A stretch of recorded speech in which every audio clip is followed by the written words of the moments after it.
antes dos deuses, antes do tempo, antes da luz. Tudo o que existia era o caos, um vazio absoluto, sem forma, sem som, sem fronteiras. Mas aos poucos, desse caos primordial, algo começou a nascer, como se o próprio universo tivesse dado um suspiro. E assim surgiram as primeiras entidades. Elas não eram exatamente deuses, mas forças, elementos vivos, antigos demais para serem compreendidos. A primeira a emergir foi Gaia, a Terra, a mãe de tudo. Depois veio Tártaro, o abismo profundo, um lugar tão escuro e tão distante que nem a própria luz poderia escapar dali. E então surgiu Eros, o amor, a força que uniria tudo o que estava separado. Com eles vieram também a noite, as trevas e a luz, e foi nesse instante que o mundo começou a se formar. Gaia, a Terra, deu origem sozinha ao céu estrelado, Urano, um deus imenso que a envolvia completamente dia e noite. E com Urano ela teve muitos filhos, mas Urano tinha medo. Medo de que seus próprios filhos se voltassem contra ele. Então, à medida que eles nasciam, ele os escondia dentro do ventre da própria mãe, enterrava seus filhos dentro da terra.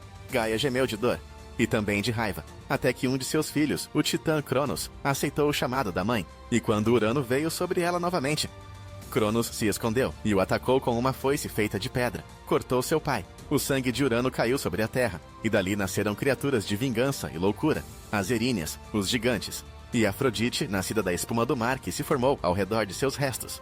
Cronos havia vencido seu pai e se tornou o novo senhor do universo. Mas com o poder veio o medo. Cronos começou a desconfiar de seus próprios filhos, porque ouviu uma profecia, um deles o destronaria. Então, cada vez que Reia, sua esposa, dava à luz, Cronos devorava a criança. Um a um ele engoliu seus próprios filhos. Hestia, Deméter, Hera, Hades, Poseidon, mas Reia não aguentava mais. Quando estava grávida do sexto filho, ela escondeu a criança e deu a Cronos uma pedra enrolada em panos.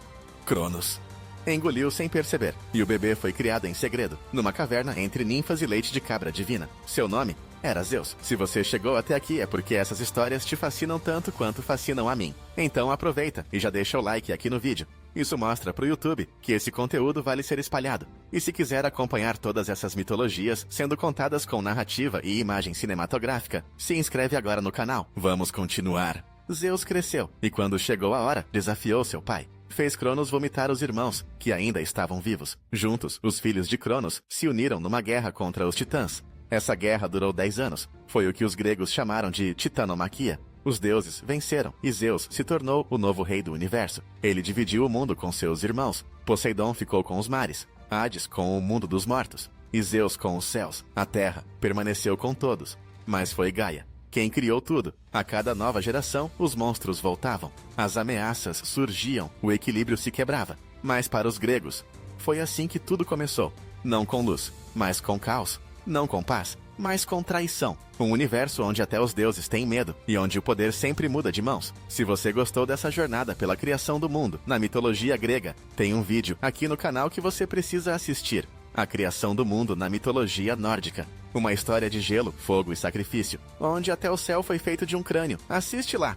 E continua nessa viagem comigo, aqui no Mitologista.